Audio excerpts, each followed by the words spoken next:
It's Mocap here. Today I will explain a horror and sci-fi movie called Annihilation. Spoilers ahead.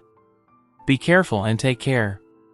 Lena, a biologist and army veteran, mysteriously survives an undercover operation that killed some of her colleagues. Upon her return, she is taken to a government facility and interrogated by a man in a security suit. Lomax, the man Lena interrogates, wonders how she survived 2 months when she only had 2 weeks of food. Lena says she doesn't remember eating on the mission. Several years before the mission, a bright asteroid entered Earth's atmosphere and landed in a lighthouse on the south coast of the United States. As soon as it hit the ground, it started emitting a bright smoke that spread steadily. Prior to the secret mission, Lena worked as a biology professor at Johns Hopkins University. During a class, she teaches her students how a single cell continuously divides and replicates to form every living thing on Earth. After class, a male colleague named Daniel invites her to a party for the weekend. She rejects him with an apology. Daniel reminds her that it's been a year since she lost her husband, Kane, and tells her there's nothing wrong with spending quality time with friends. At home, Lena reminisces about the good times she had with Kane as she prepares to paint the bedroom. Kane, a Green Beret, has been missing since he was on a secret mission. As Lena begins to paint, a man enters the house and slowly makes his way to the bedroom. When he reaches the door, Lena sees him and realizes that Kane is finally back home. She runs to him and cries as she hugs him.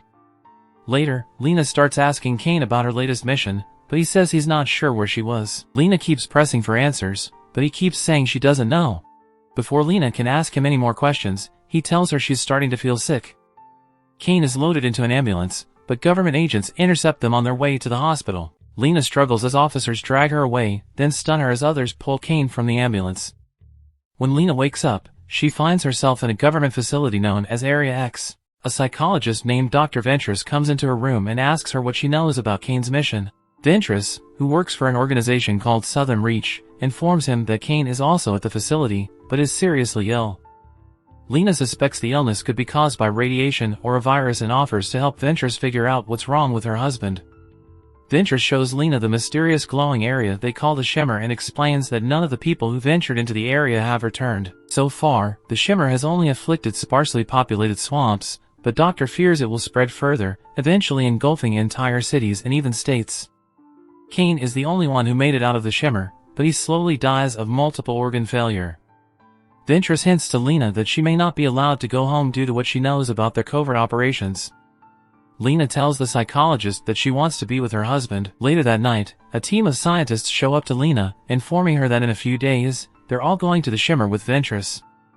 All previous expeditions have been made up of military personnel, but this time the team will consist of 4 female scientists. The next day, Lena meets Ventress and tells her that she wants to join her team. She tells the doctor that she hasn't told the other members about her husband as it might complicate things. The 5 women soon enter the Shimmer, but wake up to find themselves in a field with no memory of what they did after entering. From the remaining food supplies they deduce that they have been inside for at least 3 days. Josie Roddick, a physicist, informs her teammates that all of their communications equipment cannot send signals from the Shimmer. However, other devices, such as the camera, work fine. He checks the compass and finds that it is also malfunctioning. They decide to head south until they reach the coast, using only the sun and their watches to point them in the right direction. On the way, they come across a hut covered in various flowers that appear to be of different species. However, Lena notices that they all grow from the same branch. She concludes that all those flowers come from the same plant and that it is constantly changing. Suddenly something grabs Roddick and tries to drag her under the water. They carry Roddick to safety and search for the creature that attacked her. A giant alligator soon emerges from the water and begins crawling towards them. As she approaches the Renson, Lena shoots him continuously until she stops crawling. When the reptile dies, Lena inspects its teeth and discovers that it has mutated. Lena tells Lomax that she saw other mutated animals as they went ashore in the interrogation room. Lomax suggests they could be hallucinations, but Lena insisted that everyone saw the same things on the expedition. With the boats they found at the cabin, the team exits the swamp. Lena and Shepard ride together and talk about their past as they row. Lena reveals that she served in the military for 7 years and met her husband there. However, as Shepard asks more questions, Lena lies and tells her husband was Kia. Shepard says that everyone has decided to go on an expedition because they're dealing with a problem in their lives. Anya is recovering from an addiction, while Josie has likely attempted suicide, as evidenced by the scars on her forearm. No one seems to know much about Ventress, but she seems to have no family or friends. Shepard reveals that he lost her daughter to leukemia and she hasn't been the same since. The group arrives at Fort Amaya, which served as the headquarters of the Southern Reach. Before joining the Shimmer, Lena sees more mutated organisms on the walls and notices that they look evil. Inside the building, they notice that the previous expedition used the place as a base. As the team continues to investigate, they find a memory card and insert it into Roddick's camera. In the video, Kane slices open his teammate's stomach to reveal a worm-like organism moving around his abdomen. Thorensen concludes that the members of the previous expedition went mad and killed each other, but Roddick thinks there was a creature in the man's stomach. In another part of the building, they see a corpse that has merged with a growing colony of mushrooms. Roddick says she doesn't want to stay at the base anymore, but Ventress argues that they have no choice because it's dark outside. That night, Lena recalls how her husband suddenly left for covert ops and abandoned their plans to spend time together in the countryside. Unable to fall asleep, she checks the cell samples she collected earlier and finds that they are rapidly dividing. She then goes to the outpost where Ventress is on guard so she can replace her. After Lena discusses her plans for the next day, she asks the psychologist why her husband volunteered for the mission. Ventress assumes he must have joined due to his instinct for self-destruction, which she believes is rooted in human genes. Suddenly, the two women are surprised by a loud noise coming from outside. Shepard, also awakened by the noise, comes to investigate. As they look around the fort, Shepard approaches a large animal from behind and grabs it. With Shepard gone, Roddick and Thorensen insist on returning to the facility. However, Ventress is determined to continue the journey to the lighthouse and find out what is causing the glow. Lena hints that she also wants to come back, but argues that they can leave the Shimmer by following the shoreline until they reach the containment wall. She points out that it would have taken them 6 days to get to the fortress, but that's how it's going to stay. 2 more days to reach the coast. In the interrogation room, Lomax accuses Lena of lying to her teammates about continuing the journey to the lighthouse. He claims Lena didn't know if it would be safe to move forward, but made the decision as if she had. As they make their way to the coast, they find Shepard's shoe on the ground and decide to look for it. Lena goes into the woods and meets 2 deer that seem to move in unison. As she continues the search, she sees Shepard's mutilated body under a tree. As the sky goes down, the team decides to stay in an abandoned house. Outside in the garden, they find plants in the shape of people. Roddick begins to voice his theory that the signals in the Shimmer are scrambling rather than being blocked. She suspects that the Shimmer is not just about the refraction of light and radio signals, but also about DNA. Lena wakes up to find herself and her other 2 teammates tied to a chair. Realizing that Lena lied to the team, Thorensen begins to doubt that an animal killed Shepard. She shares her theory that the members of the previous mission either got killed by something or went insane and committed suicide. She noted that she had seen her fingerprints move before, suggesting she might be going crazy.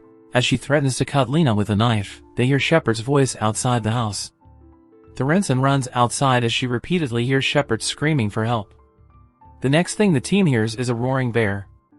The mutated bear makes his way into the room and approaches the women, who are still tied up. When the bear approaches, he starts mimicking Shepard's voice. Wounded by the bear's attack, Thorensen goes back inside and tries to kill the bear, but the animal tears her apart. Roddick frees himself from his seat and shoots the bear to death as it attacks Lena. Ventress fears she won't make it to the lighthouse if they wait any longer, so she decides to go alone. Lena finds Roddick in the garden and tells her that she has found mutations in his blood. Roddick concludes that mutations will soon be in everyone. He checks the roots and leaves starting to grow in his arm and starts to pull away from Lena.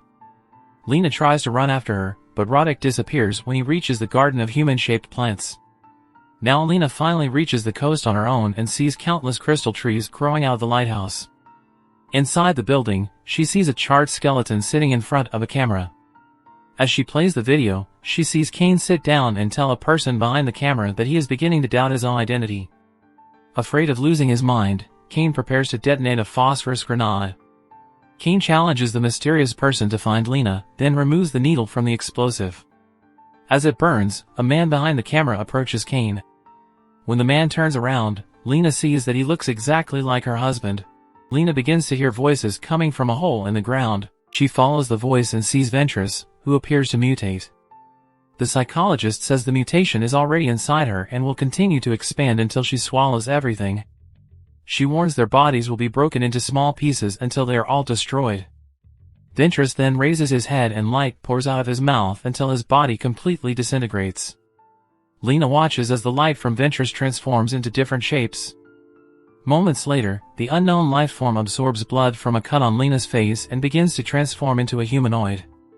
Lena shoots the figure and tries to escape, but she sees the entity, which begins mimicking her every move as she emerges from the hole. When she tries to attack it, the entity fights back. She runs for the door, hoping to get out of the lighthouse, but the creature holds her back until she gives up. With the creature still mimicking its movements, Lena finds another phosphorus grenade on the ground. After removing the needle, she hands it over to the humanoid, who has begun copying her appearance. Lena emerges from the lighthouse as the being burns, causing other mutant organisms to glow around it. The glow begins to fade as the humanoid spreads fire throughout the hole. Back at the facility, Lomax asks Lena if she found out what the being wanted. Lena says she doesn't know, but insists it's not about destroying anything. He simply mutated everything he found to create something new. Lomax informs him that everything at the lighthouse has burned to ashes. After the glow disappeared, Kane's condition stabilized and returned to normal. Lena visits her husband and asks him if he is Kane. He says, "I don't think so," and then asks her if she's Lena. She hugs him and doesn't answer. As they continue to hug, both eyes begin to change color and light up.